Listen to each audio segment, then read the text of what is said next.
Hello, good morning, good afternoon, good evening. Thanks for joining us today from anywhere in the world, just like you can your cloud PC and also AVD. So thank you for joining the September iteration of this. Today is all about Windows 365. If you joined us last month, we did cover Azure Virtual Desktop. So we actually do have some more updates to bring to you for Windows 365 before we dive right in. But before I do that, I would love to introduce my fellow guests. I think they've both joined before and they may be familiar. But Andre, go ahead and introduce yourself and what you're working on. Thanks, Christian. I'm Andre Radinger, product manager at Windows Cloud Experience team, and I manage our partner integration projects. And today I'm gonna talk about our integration with VMware Horizon, and happy to give you some more updates on that. Awesome, thanks. And Curtis? Hey y'all, Curtis on, also a product manager within our Windows Cloud Experiences team. I'm part of our customer acceleration group, right? So my goal is to work with our largest and most complex customers, right? To get them deployed and incorporate their feedback into our solutions to help them and all of our customers be successful with our software. Perfect, thank you. And as a reminder, I am also a product manager on the team, working on the RDP protocol itself, graphics, and a lot of that underlying platform experiences that your users would see in session. So that's a lot of what I work on, and obviously I have a lot of history with both products. I think, as a team, we're all being more aware of both products. So yeah, definitely ask any questions, but I do want to jump into the announcements in case that spurs any questions from you listening out there. So first off, a huge announcement, which we're super excited about and honored about. Microsoft we're honored to be recognized as a leader in the inaugural Gartner Magic Quadrant for desktop as a service. We're proud that Windows 365 and Azure Virtual Desktop have been recognized pretty early in their life cycles, as it shows just our commitment to delivering solutions, empowering productivity, no matter where you work or how you work. So if you would also like to see that Magic Quadrant, you can visit aka.ms/W365 Gartner MQ blog. So that was really exciting. I know as a team, we've all been talking about that. They have some fun terms and just good comparisons, and just excited to be up there in that quadrant. So check it out. Unless you have questions there. Like Andre mentioned earlier, Andre is specifically on the call because of our VMware announcement. So our VMware Horizon for Windows 365 Enterprise got released. You can check out the short link, ak.ms/VMware W365 announcement for all the details. And as part of that, you can self-sign up. You can request access to the preview using another link, which is the ak.ms W365 and VMware. So we'll dive back into the specifics of that announcement as we go throughout today's AMA, and or if you have questions. But that was a lot of work. So Andre, thank you for bringing that all together. I know that was a lot of coordination, especially when we're dealing with both of our organizations. Yeah. And then just some more general news. Some general news that you can find at our ak.ms/W365 What's New. Just some product feature highlights. Frontline, there's now a new report for connected Frontline cloud PCs. That way you can see usage, especially as it relates to concurrency across your different Windows 365 Frontline license types. So you can find that alongside your other cloud PC reports. Our Windows 365 Government Endpoint Analytics Resource Performance report is now available in the GCC-H or GCC High environments for anyone out there that's deployed there. In terms of the Cloud PC user experience, last month we went into preview for the Windows 11 Task View support and also the Windows 365 switch, allowing you to, just like you can Windows tab and switch your little, local virtual desktops, you can now actually switch and go to your Cloud PC in that taskbar. Really, really, really cool. I use it all the time. And lastly, for more the admin side, um, the system alerts and email notifications that are built straight into Intune, uh, those went GA, and those are if an Azure network connection starts failing. There's like two other alerts, but other admin alerts that you can configure, and now it's generally available, so you can really start using it more. So, whew, yeah, they have a lot to cover when there's 2 months between product AMAs, huh? It's pretty exciting just listening to you about the amount and rate of change that we're able to put through. A lot of it's based on feedback from what our customers want, but it's really neat to hear you say it out loud. Yeah. So, and kudos for mentioning all that. I forgot half of that. I do my research sometimes. I come prepared on 8 a.m. my time. But yeah, I just double what you say, Curtis. Again, listening to customers. Andre, I'm gonna say it again. All the VMware stuff. I mean, we're just trying to make sure we work with our customers where they are. We recognize that they use Citrix for certain areas, VMware for certain areas, and peripherals, devices, experiences, and so we want to earn their trust. So I guess, Andre, this would be a good time. Can you just talk a little bit more about the VMware Horizon with Windows 365 Enterprise? Yeah, absolutely. Thank you, Christian. And to build on what Curtis said, this was also the project built on the top of the customer asks and customer requests, because more and more customers wanted to get into the cloud space from on-prem. Some of them keeping like hybrid environments, having part of their workloads still on-prem while moving part of the workloads to the cloud. And one of the common requests was also to keep using existing investments in infrastructure in like multi-year or decades of investments into VMware infrastructure. And that's why we kind of put together best of both worlds. And we integrated these two environments, these two technologies together. So what we did, we enabled existing VMware customers to use Horizon Cloud as a control plane to manage their users and their existing VMware licenses and assign VMware licenses, while connecting through VMware gateway through the Blast protocol to their cloud PCs. The way we do that is by kind of a two-step process. One is to enable VMware connector in Intune, which is still your primary control plane for managing cloud PCs, meaning you have to enable VMware connector there, and you have to provision cloud PCs, create users, assign Windows 365 enterprise licenses, and create all provisioning policies. That will create your native flat cloud PCs. And then once you're done in the Intune side, you will connect to your Windows 365 service from Horizon Cloud, and you will assign licenses to users that you want to kind of provision their existing cloud PCs to VMware Cloud PCs and install VMware Agent. And then your users will be able to use Horizon Client to connect to their cloud PCs. It's going to show up there.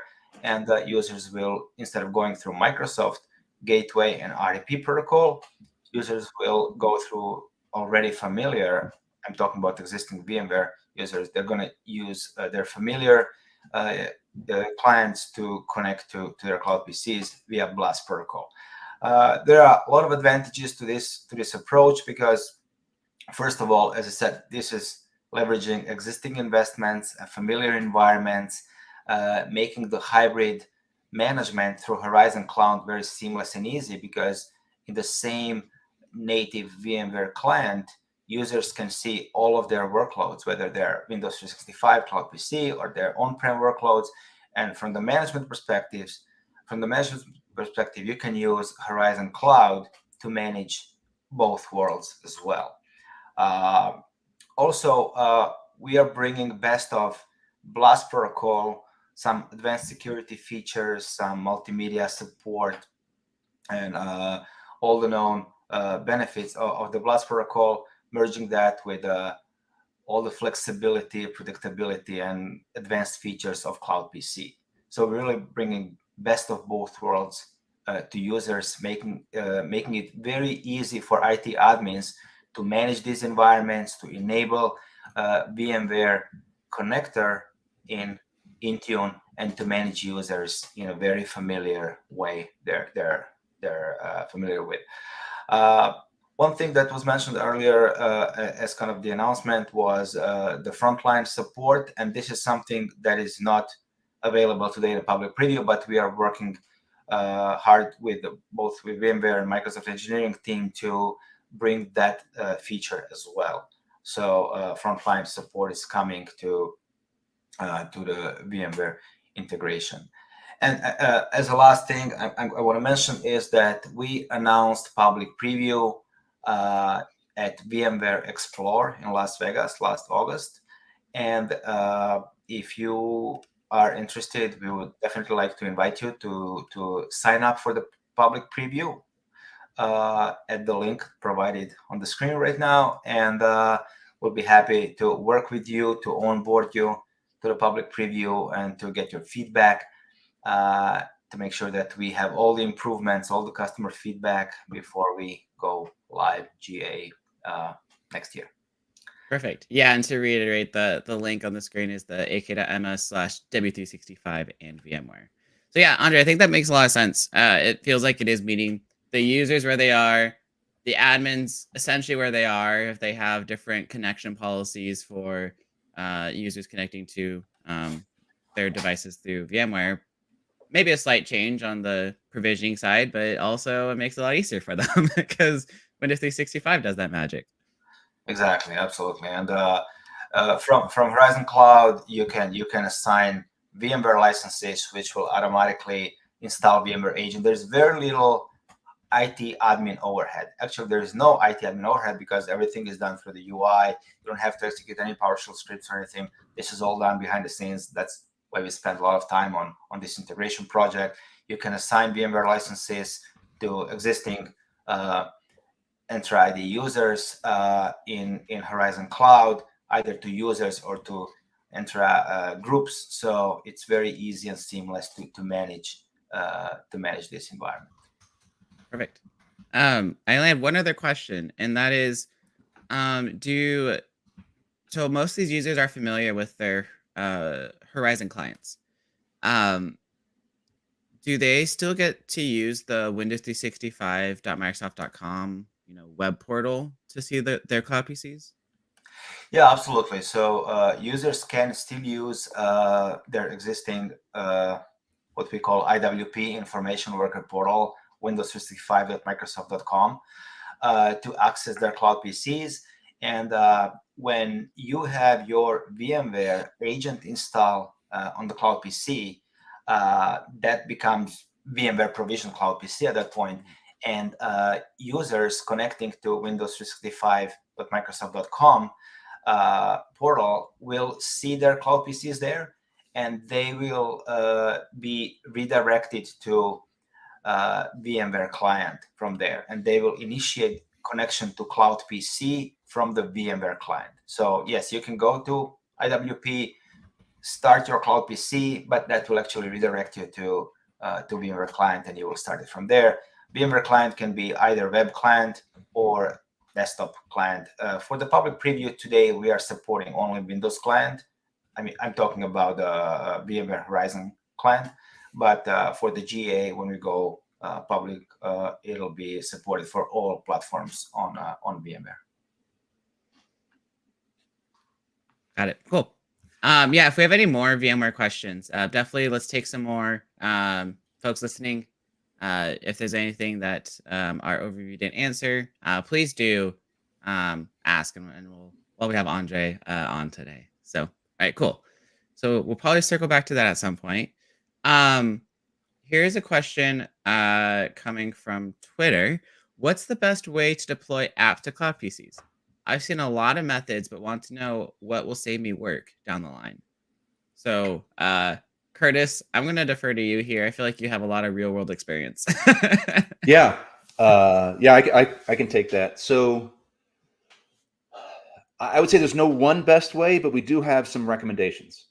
And the first step is definitely use InTune, right? It's certainly possible to use InTune to install another software deployment product like Configuration Manager, like a third-party product, but that will add additional time to get your applications installed.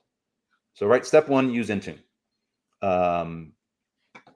In general, we recommend to target all devices rather than targeting users of those devices, because what will then occur is applications will install immediately after a cloud PC is newly provisioned, right? So from a timing perspective, deploying to devices would speed things up rather than users, because the effect of deploying to users means after a person logs onto their cloud PC, then those applications would begin to install. And that would mean the end user is not immediately productive when they started. We've also have some generic guidance or more descriptive guidance, I'll say, within our Windows 365 blog. We posted a blog article last month that gives some detailed descriptions. And one of the general tips is to use device filters within InTune, because what happens is that takes the syncing process from Cloud PC to Azure Active Directory, back to InTune, back down to the Cloud PC, takes that out of the equation. Yeah. Right? So filters are evaluated immediately upon enrollment to InTune, which happens immediately upon provisioning the Cloud PCs. So that's our general recommendation. The blog article does have some process type of recommendations, like for generic operations of your environment.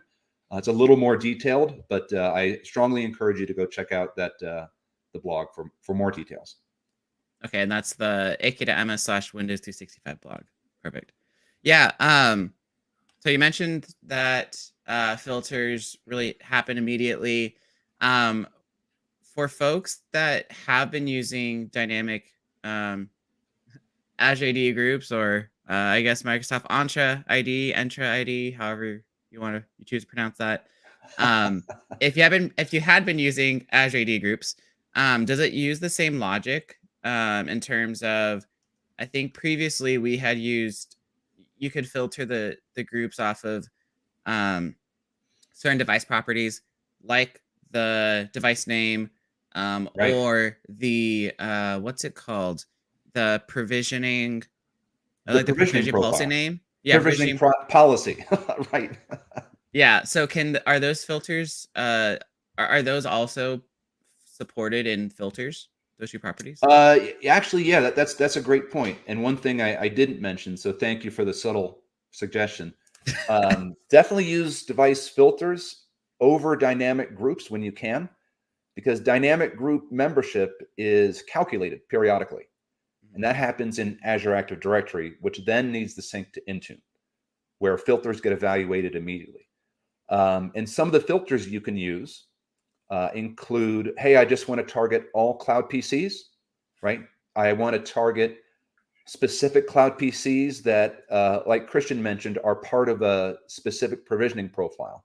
And that's one way you can say, I want to deploy software to this set of cloud PCs rather than that set. So it gives you some type of flexibility and choice there. Yeah, because I remember one last use case that we do is also using the device name to determine the size, because yes, all the enterprise cloud PCs, I mean, even the frontline cloud PCs, they have the size in the name, and so internally, like we use specific sizes for different use cases. So we deploy specific apps for those use cases, like whether it's developers, whether it's really more just office and just general workloads. Yeah. So yeah, I know that we've used that before. Andre, a question for you, since you probably know, for the VMware in the VMware for Windows 365, um, you know, is there a specific? Do you know what the device name pops up as? Because for general enterprise, it's Cloud PC Enterprise and then size. Do you know what it is for VMware? You mean in the admin console? Yeah, like when you provision it and then you can double click and check the actual device record. Like, does it also show Cloud PC Enterprise plus size, or is it like No, some no, it photos? doesn't. It just shows the device ID, like CPC, and then like a 4-letter word for it, and that's pretty much it. It doesn't show the traditional Cloud PC Enterprise plus the size. It doesn't show in VMware. Okay, cool. Just curious. Actually, I didn't even know. So, Yeah. okay. Let's see here. We have a comment from Joelson on the tech community. Usually the AVD versus Cloud PC discussions go towards the management and administration side, but when it comes to user experience, I see Windows 365 having more interesting features, like boot to cloud and switch. As far as I know, there's nothing much exciting features coming into AVD plus remote desktop app. Is Windows 365 the focus of future investments? And I will say no. Uh, Check out that Gartner Magic Quadrant. We want to, we want to, and we are investing in both. They definitely have different use cases. With Windows 365, is a much more specific use case of having your own personal desktop, and with that assumption, and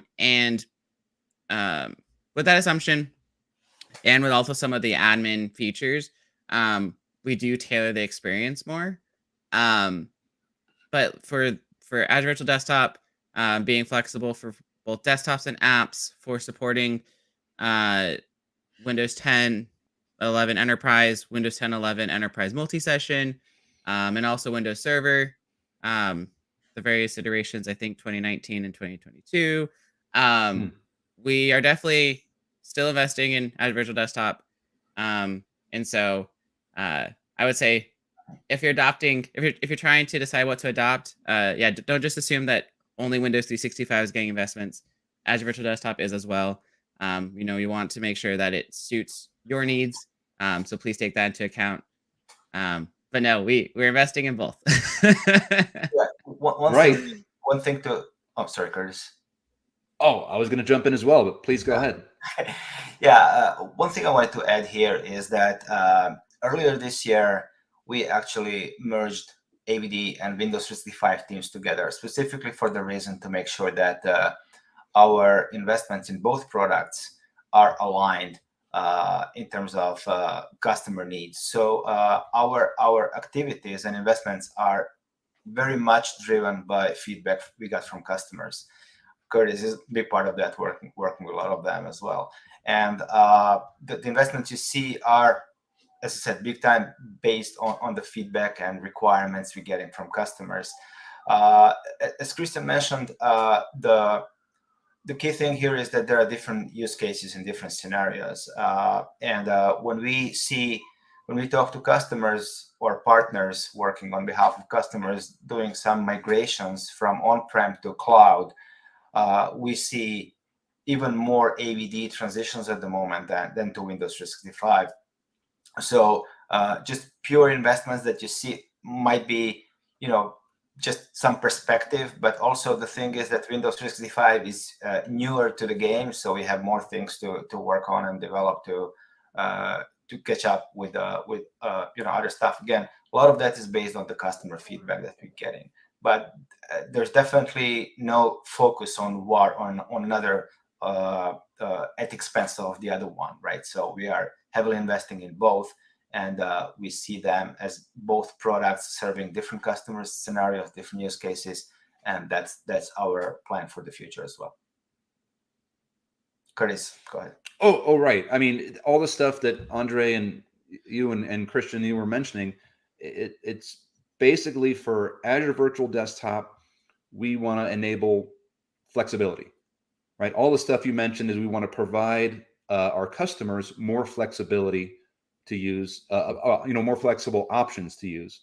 And with Windows 365, it's the key message is we're driving simplicity, right? We want to make it easy for IT admins to manage and operate, and we want to make it easy for end users to use, right? And that's why we have two different offerings. If you want to lean towards flexibility versus simplicity. So yeah, definitely making investments in both. Yeah, and then one more thing that is an example of that flexibility, for simplicity dynamic is some of those features I did kind of highlight at the beginning, at the top of the hour. There were a couple reports, so the resource performance report in GCCH, or in the commercial, the cloud PC, the connected cloud frontline cloud PCs report. Again, with Azure Virtual Desktop, you have full kind of access to diagnostics within your environment of all the connections that are happening, all the session hosts that are connected to your Azure Virtual Desktop environments. Whereas with Windows 365, we're trying to remove that and not just give you what's it called, a fire hose of information. We're trying to we tailor those reports specifically to scenarios that we constantly hear from you, from other customers, of what's important for you to know to operate your Windows 365 environment, your users, and not just provide you endless information that may not be useful for your use cases. So again, it is about simplicity versus flexibility. So definitely just evaluate both as they may meet. Each of them might meet your needs. We actually do have customers that use both too, and that's totally fine. We love it. So yeah, they're both receiving investments. We love both products equally. So just take a look, see what works best for you. Let's see. So a question from Joe. Are there any plans to allow the Microsoft 365 apps to be set as a dependency natively within InTune, such as to allow the likes of Outlook plugins that require the Office packages to be installed beforehand to go through? Currently, we need to use alternative methods to handle this, such as packaging the ODT, which feels far more clunky. This is related to the apps question, how to deploy apps, and it would help with streamlining deployments as they consider venturing into the cloud PC era. So Curtis, again, back to the apps. I don't know if you have more info here, because I definitely don't. Well, so if I understand the question, the good news is that Windows 365 provides the option to use what we call gallery images, right? Like Windows 10, 21H2, Windows 11, 22H2, right? We have a lot of different variants of the gallery images that we provide that we always keep up to date, right, with the latest security updates.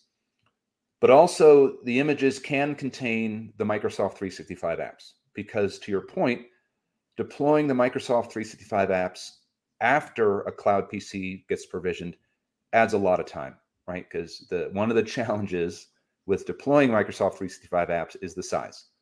So we have it built right in. And again, every month it gets updated with the latest security updates. So that's one way to make sure that it gets installed when the cloud PC gets provisioned.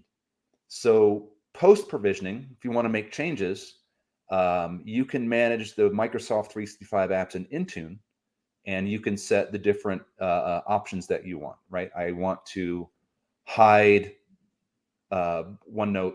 I want to configure it a specific way. So we do have some documentation for that. And for your dependency question, you could certainly, since you're using gallery images, then you can deploy whatever dependencies you have via InTune, and they would always install immediately after the cloud PC gets provisioned. And I hope that helps. Yeah, and we just provided on screen the ak.ms/add Microsoft 365 apps. as those steps if you do want to manage an Intune. So no, I think that helps, Curtis. I totally blanked on the gallery image from like, how do we make sure the M365 apps are there? And yeah, thank you for reminding us, me and the audience. Nice. I think that does add one more question, which I'm curious about. As I think we're gonna have one other person join us today. So we'll get to that in a second. But Curtis, I had one more question, which was, are there specific customer use cases where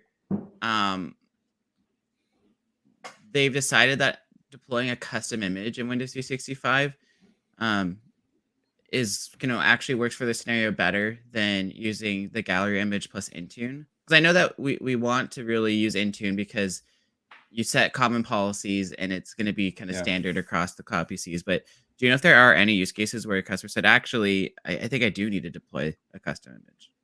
So first of all, certainly.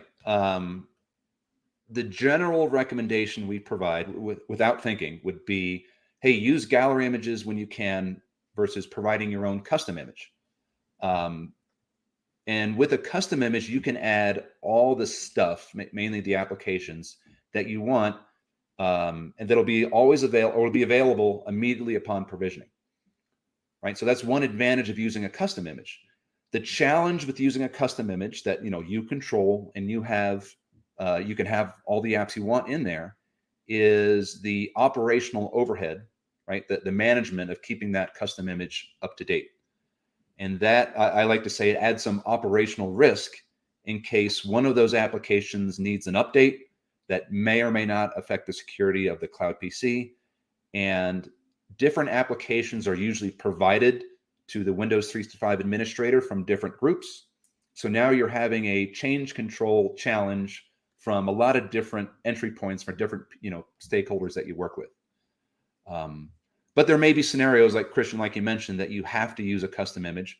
The most common one we see is that this specific security tool must be installed before or immediately when the cloud PC provisioned, right? The minutes that it takes to install after provisioning is unacceptable. Some customers or companies have that requirement. So that's one way to use custom images. Once we released the autopilot and the autopilot process where applications get layered on after a device gets provisioned, a lot of customers used that model. And that's that autopilot process, right? A cloud PC gets provisioned and then your stuff gets layered on. That's a general recommendation from us, but you do have the flexibility to use custom images if you want. Cool. Yeah, thanks for that, Curtis. I think that's always that question where folks,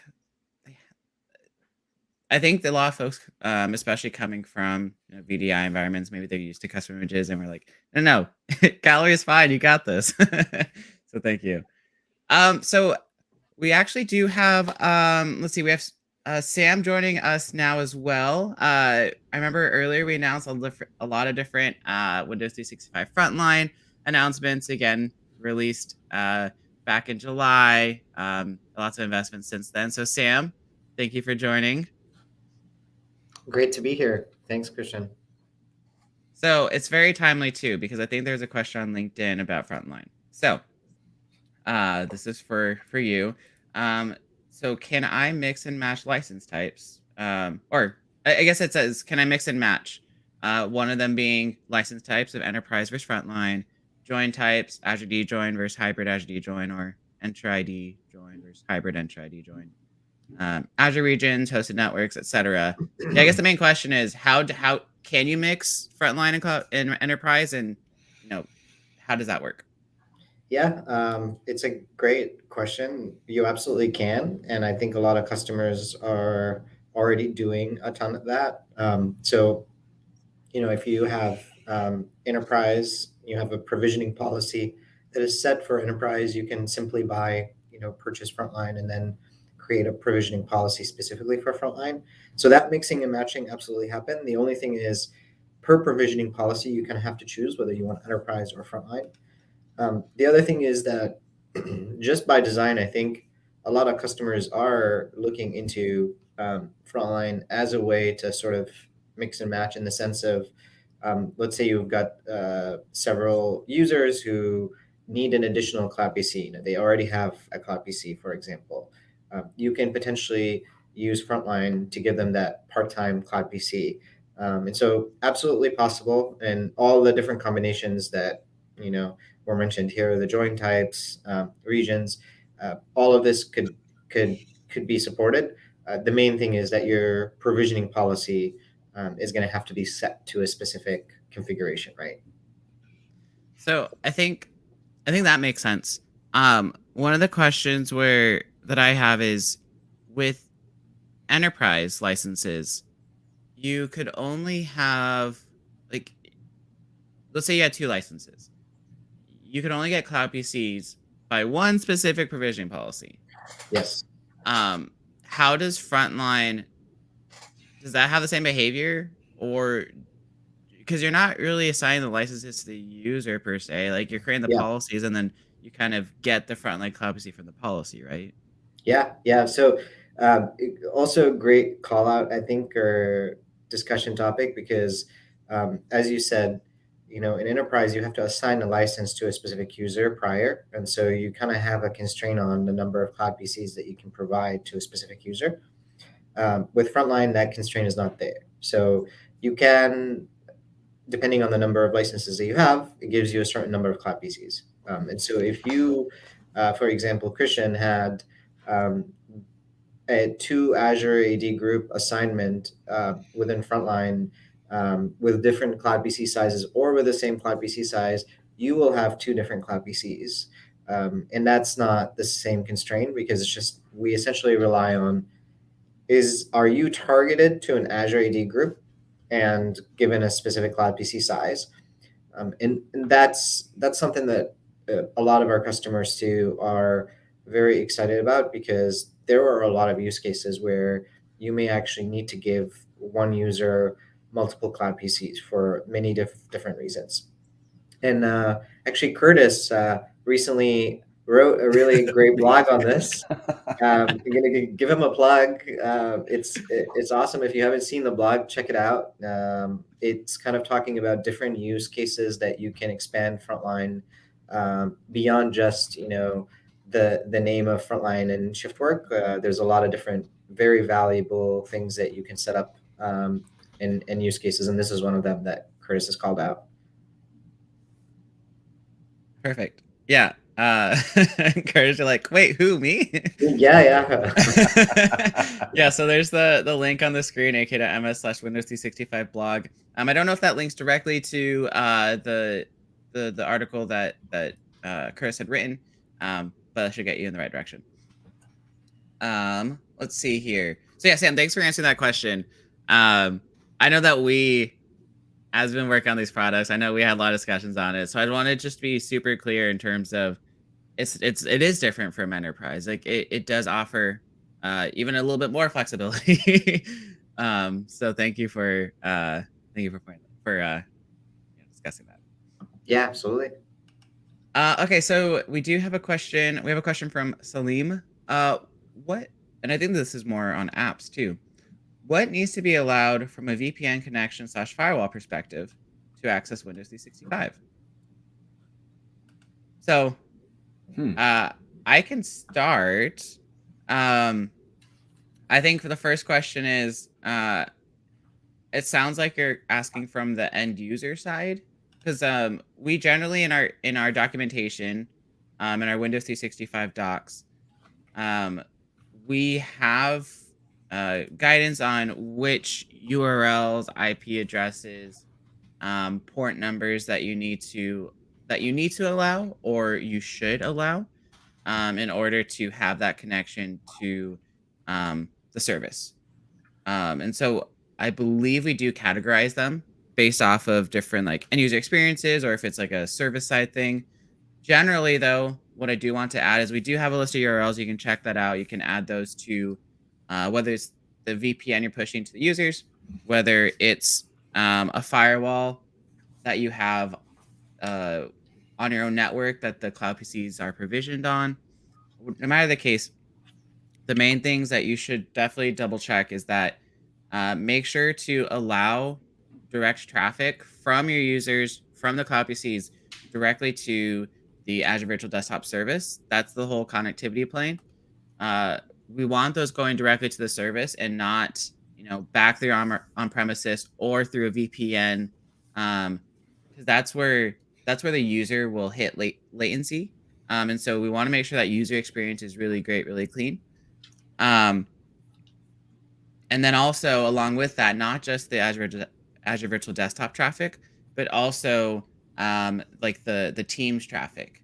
If you are using Teams in your organization for your calling purposes, then same thing. When your users are jumping on direct calls or meetings, you want them to go directly to Teams to participate in that call, as opposed to going through VPN or back on premise in order to get that information. So those are probably the two main things I would call out. I don't know if if anyone else has more to add there. No, you're spot on, right? If you're installing a VPN client for the purpose of getting back to your on-premises environment, exclude the required URLs for Windows 365 and Teams, and have them go directly from your cloud PC, because your cloud PC is sitting in Azure, and have that traffic go directly through the Azure backbone, right? And then from a security perspective, you're not traversing the public internet, right? You're staying within the Azure backbone. Yeah, and for that, for the networking, you can check out the ak.ms/w365 network. Yes, Sam, were you going to add anything else to that? I think the other thing I was just going to add is we have a really good doc too that you can find on different URLs to actually whitelist in general, and it's a document called Network Requirements for Windows 365. So I know that's something that in addition to all these things is really good to check out when you're setting up a lot of network configurations. Perfect. Yeah, I think that doc that we linked has the allow lists that you should allow list or exclusion list, depending on which way you're looking at it from your implementation perspective. And just to add to that, Christian, is that for partner integrations, there are additional requirements to enable certain ports. So for different for Citrix, different for VMware, for both agents and clients. So that's also documented on our Learn portal for each of these partner integrations. Awesome. Andre, keeping us honest. Love it. Don't forget about our partners, our partner integrations. So thank you. Okay, so we have a question from Jitesh. What more exciting things are coming up from Cloud PC World? Would be more interested to know specific end users perspective. So obviously we're working on a lot. I'm trying to think of which things were announced because we obviously working on a lot of things. Ignite is coming up in 2 months. If anyone's going to be joining virtually in person. But what else have we announced as just finish? I mentioned the Windows 365 switch and task view experience, where again, when you are on your local device, you can hit the Windows tab or hit the little icon to see your local virtual desktops. That way you can separate some work from some play and whatnot. But with Windows 365 Switch, you can switch over and have one of those virtual desktops be the cloud PC that you have. And that way you can really easily switch between them, and you don't have to launch the remote desktop client or the Windows 365 app. You can just to connect, you can actually do that. You can also check out the ak.ms/w365 in development for any features. I believe we probably do have a couple of end user experiences there, probably more admin focused scenarios, but probably also some end user experiences. And then also we do have the public ak.ms/w365 roadmap that does have, again, also more longer term experiences, just as a differentiator for folks. For in development, we try to add things that we are really actively working on, that's releasing in the next 1, 2, 3 months. And then the roadmap is more directional of this is going to be maybe a 6-month, 9-month, 12-month investment. that, hey, just so you know, we're working on it as well. Maybe it needs more lead time.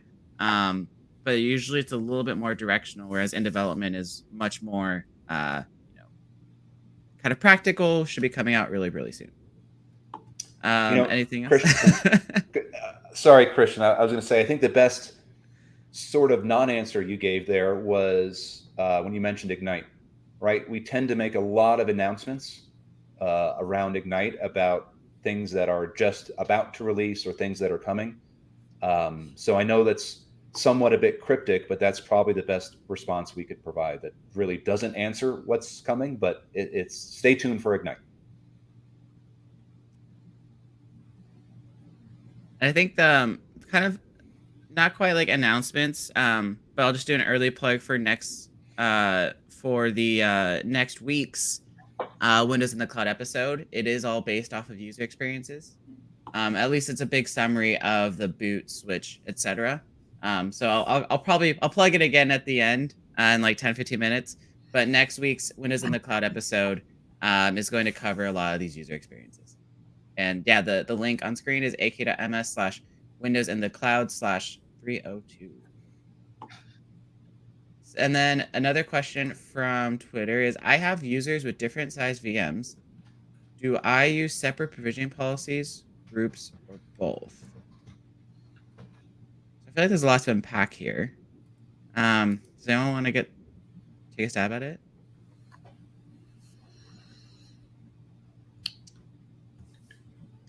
If not, I could go.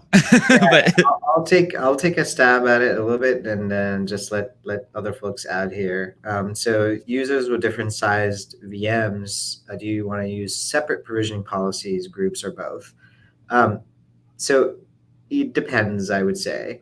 I think if you're using Windows 365 Enterprise, you may want to actually use separate provisioning policies, but if you're using Frontline, I would say you can absolutely use separate groups and have different cloud PCs.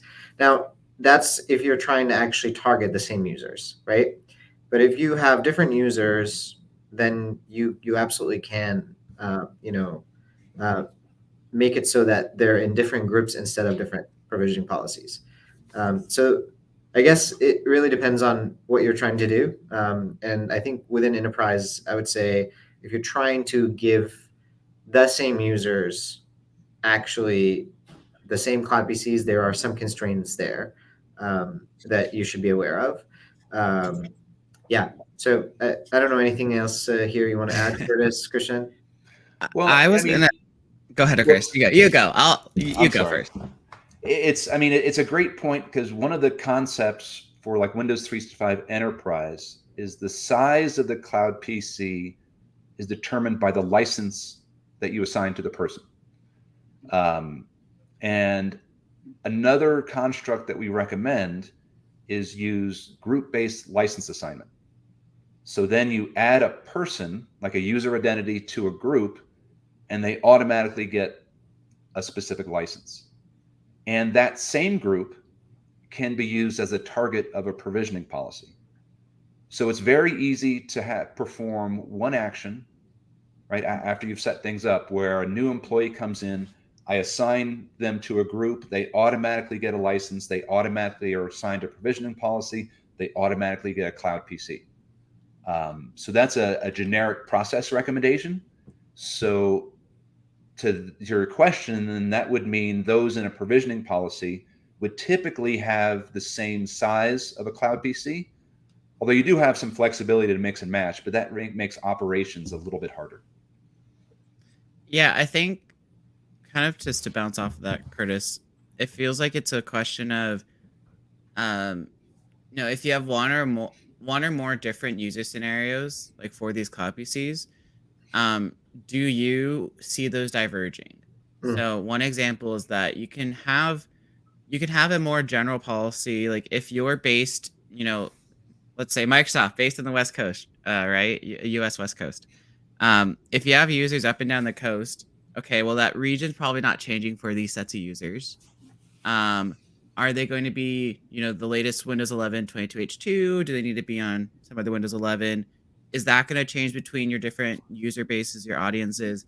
Like, is there anything that's going to change? Because if they are going to change and or you want to pilot changes to one subset of that group sooner, then maybe it does make sense to have different policies.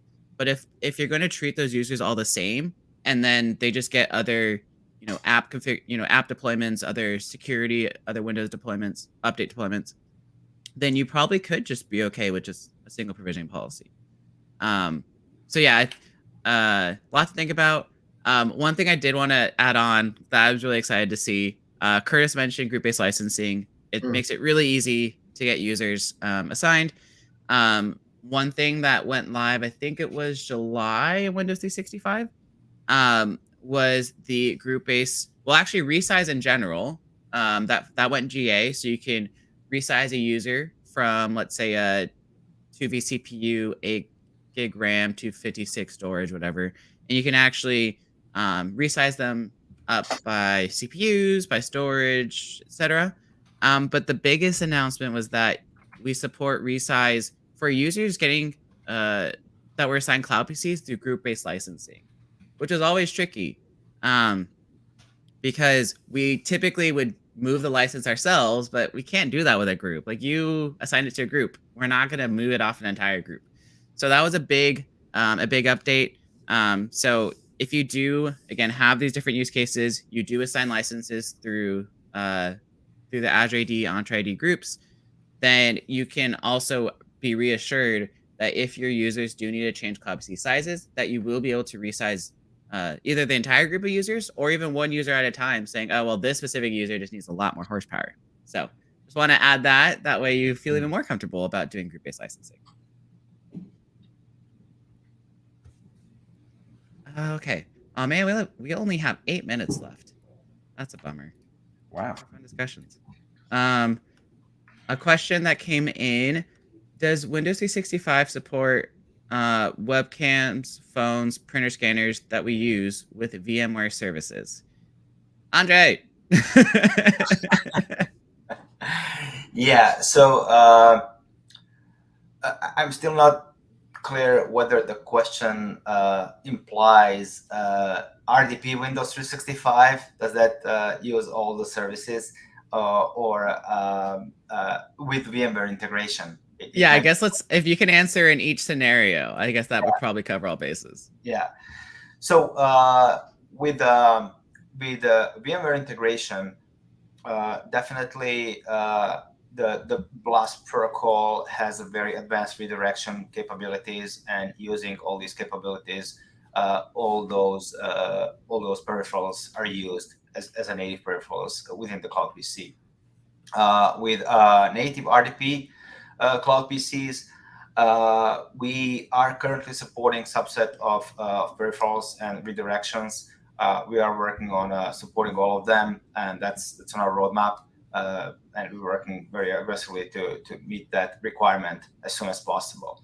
So in a nutshell, it does. It support all the, or most of the peripherals. We will need to go case by case and discuss each of them separately. But the features and functionalities for them versus VMware today are not exactly equal. But so again, if you're using VMware integration with Windows 365, you would have the full redirection for all of your devices. Native RDP is close to it, but not quite there yet, and that's coming very soon as well. Yeah, and Andre, I think it was one thing that we highlighted earlier, is that one of the reasons that we were getting customers wanting us to integrate with VMware and Citrix is because they're so used to the experience, they're so used to VMware Blast or the Citrix HDX, that they wanted to use our awesome ease of provisioning and management, but they still want the same user experience. So it seems like it kind of falls in that same bucket. Absolutely, yes. Some of the advanced features of the BLAST protocol in this specific example is definitely one of the reasons why customers want to keep using their existing infrastructure, including the BLAST protocol, for that reason. Yeah. Perfect. Thanks. Okay. One question from Anna Is FS Logics on the roadmap for Windows 365 support? I mean, I love FS Logics, but to so I want to go and take this. I can take that. So I'm very curious about the source of the question, Anna. Like, what are you actually interested in? There is right now no plans to support FS Logics in Windows 365, primarily because, as you know, and a lot of customers know, FS Logics is used to kind of persist user profile data, and in Windows 365 we have pretty much personalized persistent machines. So every user has their own data today. So no plans, but really curious on what is the scenario or the interest that you have in terms of what's driving the question. So, yeah. Yeah, I'm also just curious on that one. And just to allude to another question that I've also heard separately is MSIX app attach on the roadmap for Windows 365?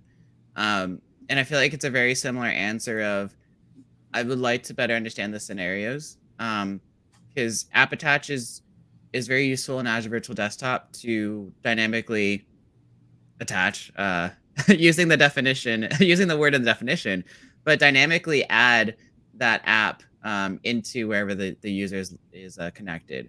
Whereas again, for Windows 365, these are personal desktops. If you're doing MSIX app attach, you could also can just upload the MSIX app into InTune and then deploy it to users.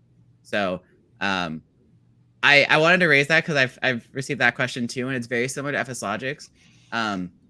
So again, we'd just love to understand if there's anything else that we're missing, or if it's just if you are used to it in the kind of VDI Azure Virtual Desktop landscape and are learning about Windows 365 and Intune, then maybe that's just a shift. But especially if we're missing anything, please let us know. Yep. Okay, so we are, man, 3 minutes. Okay, we're about done, which is a bummer. So before we go, around the horn, we'll start Andre, Curtis, Sam. Any best tip that you have for Windows 365 customers, partners, folks? The best tip I can have for folks is join the public preview for VMware integration we have. Try it out if you are existing VMware customer. If you just want to use plain native Windows 365 as it is today, then you're good to go. You're good to go with the best in the class cloud PC. Absolutely. Curtis? So let's see. I would say from an operational perspective, manage your cloud PCs as closely as you can to how you manage physical PCs. I mean, that question from Anna was a great example of traditional VDI management technologies, right? As a person moves across different session hosts, FS Logics is a great solution that provides some help there. Where Windows 365, you get your individual cloud PC, right? Wherever you log on, it's the same one. So manage it like a regular cloud or a regular physical device.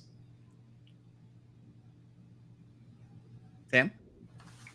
I'm going to add on that a little bit and say for your Windows updates, also make sure that you manage your cloud PCs in the same process, rings, everything that you manage your physical PCs from a Windows updates perspective. That makes your life a lot easier. And then also remember that Windows Auto Patch is a service that many customers who have Windows 365 have actually access as a license for. And not every customer, but most likely your company has the right licenses to use Windows Auto Patch, and enable that on your tenant. And then you'll actually have even more insights on your Windows updates and more flexibility in terms of understanding how to manage your Windows updates in general. So these are my 2 tips. Perfect. And then I'll add my last tip. Kind of came back to Curtis. A lot of Windows 365 provisioning and even Intune and Windows 365 management goes through Azure AD Groups. So definitely leverage the power of groups. I've been testing Power Automate with it. It's really cool. So you leverage the power of groups, leverage all the automatic hinting and provision that we do. So that's my tip. As you see on the banner, we will be back with an AMA next month, October 18th, 8 a.m. Pacific. The link is there, ak.ms, Windows in the Cloud /AMA/2310. So please join us there. Continue giving us feedback. And for the next Windows in the Cloud episode next week, going through a lot of user experiences, Windows 365 boot, switch, etc., ak.ms/Windows in the Cloud 302. So thank you everyone for joining. I think we're right over time. Really appreciate you all, my panel here, but also everyone listening. So everyone have a great morning, afternoon, evening, and we'll see you soon. Bye. Thank you all. Bye. Bye, everyone.